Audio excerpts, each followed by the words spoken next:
안녕하십니까. 카페 창업 이런 건 몰랐지 크레이지 커피 대표 정경입니다. 반갑습니다. 오늘은 사무실이 아니죠? 사실 오늘 컨설팅을 좀 갔다 왔다가 뭐 몇 군데 카페도 좀 들리다가 이렇게 좀 졸려서 이렇게 한강 시민공원에 잠시 내렸습니다. 잠도 깰 겸 뭐 경치도 구경할 겸 이렇게 차를 댔다가 사실 좀 쉬려고 했는데 또 시간도 좀 약간 아깝더라고요. 낮에 자는 것도 좀 그렇고. 그래서 제가 오늘 사실 카페 몇 군데를 들렸다가 좀 답답한 면이 있어서 좀 이 얘기를 좀 오늘은 해야 되지 않을까 해서 이렇게 왔습니다. 그게 뭐냐면요, 에스프레소 머신에 대한 겁니다. 도대체 저 사람들은 저 에스프레소를 왜 구매했을까, 또 어떻게 구매했을까, 뭐 이런 생각들이 좀 들더라고요. 사실 오늘 이건 좀 약간 비판적인 내용인데요. 굉장히 커피 머신, 진짜 최고급 하이엔드 머신을 갖다 놓은 매장을 지금 갔었는데, 바리스타가 커피 내리는 걸 좀 봤거든요. 너무 엉터리더라고요. 이거는 뭐, 커피를 조금이라도 공부하고, 그 매장에서 일을 조금만 해본 친구들이라면 바로 알 텐데, 너무 이 고가의 장비들을 제대로 활용도 못하고, 과연 이 매장에 이런 머신이 필요 있을까라는 그런 생각이 들어서 좀 얘기를 해볼까 해서 이렇게 뭐 바깥에서 급하게라도 까먹기 전에 이렇게 얘기를 하려고 이렇게 왔습니다. 그 내용인 즉슨 뭐냐면요, 우리가 카페 창업을 할 때 에스프레소 머신에 대한 고민을 굉장히 많이 합니다. 도대체 뭘 사야 되고, 또 어떤 걸 구비해야 되고, 또 이거 가격은 얼마고, 그리고 내가 들어갈 그런 상권에 어떤 에스프레소 머신이 들어가야 되는지 그걸 잘 몰라요, 사실. 물론 커피 업종에 오래 있고 매장에서 근무를 많이 해본 친구들은 어느 정도 이런저런 머신이 있고 어떤 브랜드의 머신이 있고 그리고 기능이 이렇기에 내가 사야 될 머신은 이런 거다라고 어느 정도 이제 짐작을 하고 사는 사람들도 있겠지만, 의외로 많은 세 사람들이 그 에스프레소 머신의 장단점도 전혀 모르고 가격도 모르고요, 또 어떤 브랜드가 좋은지 나쁜지 이런 거에 대해서 전혀 감이 없는 사람들이 많아요. 그냥 남들이 추천하니까 그냥 사는 사람들, 이런 사람들이 굉장히 많다는 거예요. 그래서 오늘 제가 좀 짧게 얘기할 거는요, 상권에 따라 매장, 그 머신이 달라져야 되고, 그 기능별로도 좀 뭐가 달라져야 되고, 또 가격이 중요하잖아요. 이 가격별로 어떻게 또 그 에스프레소 머신을 구해야 되는지 여러분들한테 조금 더 심플하게 좀 알려드리고 싶어요. 그 첫 번째로요, 상권에 따라서, 그러니까 여러분들이 생각하는 뭐 상권이 있잖아요. 뭐 크게 나눠보면 뭐 주택가 상권이라든가 오피스 상권이라든가 뭐 대학가 상권, 이런 걸 떠나서 좀 테이크아웃형으로, 그러니까 손님이 굉장히 많이 오는 그런 매장, 그러니까 연속으로 많이 오는, 그러니까 점심 러시라든가 아침 러시 타임이 있는 매장들과, 그러니까 주택 상권, 좀 매장이 크더라도 좀 사람들 많이 앉아 있고 뭐 회전이 자주 있지 않고 그리고 급하게 나가지 않는 상권, 이 두 가지를 좀 나눠볼게요. 그러니까 테이크아웃 상권일수록요, 사람들은 뭐 중저가 커피를 판다고 해서 머신이 좀 안 좋아도 된다라고 생각하는 경향이 있는데, 사실은 커피의 맛을 유지하기 위해서는 고가의 머신이 좀 필요합니다. 테이크아웃 형일수록. 왜냐하면 연속 추출을 계속 지속적으로, 뭐 예를 들면 저희 외대 매장처럼 뭐 진짜 몇십 분 안에 뭐 100잔이 연속으로, 그냥 100잔 연속으로 계속 나가야 되는 거예요. 그렇게 되면 중저가의 머신을 쓰게 되면 이 커피 히팅이라고 그러죠. 그러니까 쉽게 설명하면 찬물이 계속 들어오고 뜨거운 물은 계속 나가는 형태잖아요. 뜨거운 물은 계속 소비되고 있고 찬물이 계속 유입이 되는데, 그걸 뜨겁게 빨리 데워지지 못한다면 커피의 맛이 점점 떨어질 수밖에 없어요. 맨날 바뀌어요, 시간이 추출이 될수록. 그러니까 이제 좀 회전이 빠르고, 그리고 사람들이 지속적으로 계속 들어오고 러시 타임이 있다 그러면 좀 더 중고가의 머신을 쓰는 게 좋습니다. 물론 예산에 따르지만요.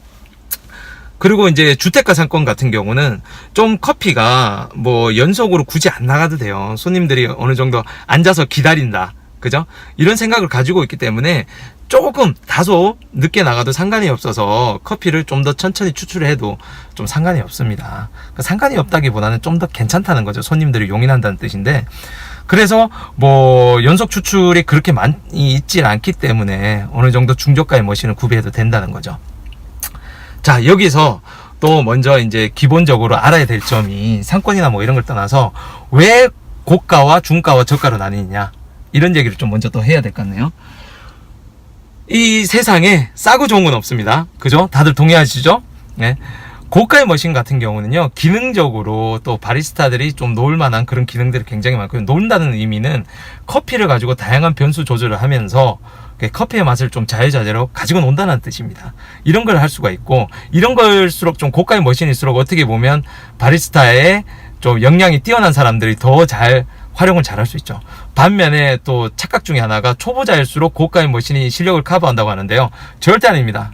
절대. 오히려 좀 능력이 되고 이걸 활용할 수 있는 그런 뭐라 해야 되나, 역량이 뛰어난 바리스타들이 고가의 머신을 더 잘 가지고 놀 수 있는 거죠.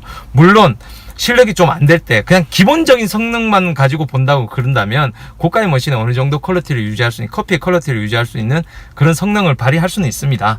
하지만 그 나머지 굉장히 많은 다양한 변수를 조절할 수 있는 그런 기능들을 초보자들이 과연 할 수 있을까요? 제대로 할 수 없을 겁니다. 결국 버튼 누르는 기능밖에 안 된다는 거죠. 그러면 그런 사람들한테는 결국은 중저가의 머신만 해도 충분히 가능한 거 아닌가요? 그죠? 그런 거고. 그리고 이제 중저가 머신, 중가 머신, 저가 머신은요, 결국은 어느 정도 기능은 거의 뭐 대동소이한데, 결국은 아날로그이냐, 아니면 LCD 모니터가 들어가고, 그리고 여러 가지 전자적인 프로그램이 들어가느냐. 그냥 한마디로 내가 버튼만 누르면 되느냐, 아니면 내가 손으로 일일이 만지고 뭐 이렇게 해야 되느냐, 이런 차이죠. 근데 사실은요, 저는 중저가 머신보다는 어떻게 보면 저가 머신을 더 선호하는 편입니다. 왠지 아시나요? 고장이 적거든요. 디지털화가 되면요, 차들이 이 오토 머신이 생기고 굉장히 많은 프로그램이 들어가면서부터 ECU라고 그러죠? 이런 급발진이라든가 그런 뭐 좀 문제들이 많이 생기는데, 아날로그 수동 스틱 머신 차들은요, 그런 게 별로 없어요. 고장이 별로 없다는 거죠. 소모품만 갈면 된다는 거예요. 커피 머신도 마찬가지입니다. 좀 중저가의 머신들은 좀 생긴 것도 투박하고 좀 기능적인 면에서 좀 바리스타의 손을 많이 타는 것은 있지만 그래도 고장이 적어서 저는 오히려 저가의 머신을 좀 선호하는 편입니다. 나머지 중저가 뭐 중가 정도의 머신들은요, 워낙 대동소이해서 굳이 뭐라 해야 되나, 좀 디자인 따지고 그러면 중저가 머신 가도 됩니다. 결국은 예산에 따라 여러분들이 선택하면 된다는 거죠. 그리고 아까 제가 좀 말씀드린 것 중에 이제 예산에 따라, 그리고 브랜드에 따라서 좀 이제 가격이 좀 약간 다른데요. 어떻게 보면 좀 이런 겁니다. 국산이냐 중국산이냐. 이게 뭐냐면 뭐 중국산이냐 뭐 이게 아니라 브랜드가 한국에 있냐, 미국에 있냐, 독일에 있냐, 이런 거에 따라서 이제 달라지는 거고, 그 차로 따지면, 그죠? 여러분들 중국산 하면 싸 보이잖아요. 요즘 기능적으로 볼 땐 중국산 그렇게 떨어지지 않습니다. 옛날 한국산이 그랬잖아요. 국산도 옛날에는 저가 시장을 들어갔잖아요. 차도 그렇고 냉장고도 그렇고 뭐 외국에 수출할 때 굉장히 이제 싸게 들어갔기 때문에 우리가 이만큼 성장을 했고, 그걸 바탕으로 이 기술력도 성장해서 지금은 국산하면 어디 나라 가도 알아먹잖아요. 중국산이 지금 뭐 사실 어떻게 보면 좀 뭐라 해야 되나, 우리 눈에는 굉장히 뭐 저가고 고장도 많고 막 하지만 최근에는 뭐 기술력이 많이 올라왔잖아요. 그죠? 이 브랜드도 마찬가지고, 에스프레소 머신의 브랜드 같은 경우도 이제는 뭐 다 대동소이하다고 봐요. 저는 비슷하다고 봐요. 그 브랜드 파워, 그러니까 홍보된, 그러니까 광고된, 마케팅이 잘 된 브랜드 같은 경우는 어느 정도 이름값을 뭐 가지고 있기 때문에 프리미엄이라고 그러죠. 그 네임 프리미엄이 있어서 좀 더 비싸고, 그 다음 나머지 기능적인 면에서는 저는 솔직하게, 참 머신 회사들 좋아할지 모르겠지만 솔직하게 다 대동소이하다고 봅니다. 오히려 어떻게 보면 그걸 고를 때는요, 좀 더 내가 이제 만져본, 혹은 좀 더 내 손에 익숙한, 좀 더 아니면 디자인적인 면에서 내가 마음에 드는 뭐 이런 것들을 선택하는 게 오히려 나을 거라고 저는 생각합니다.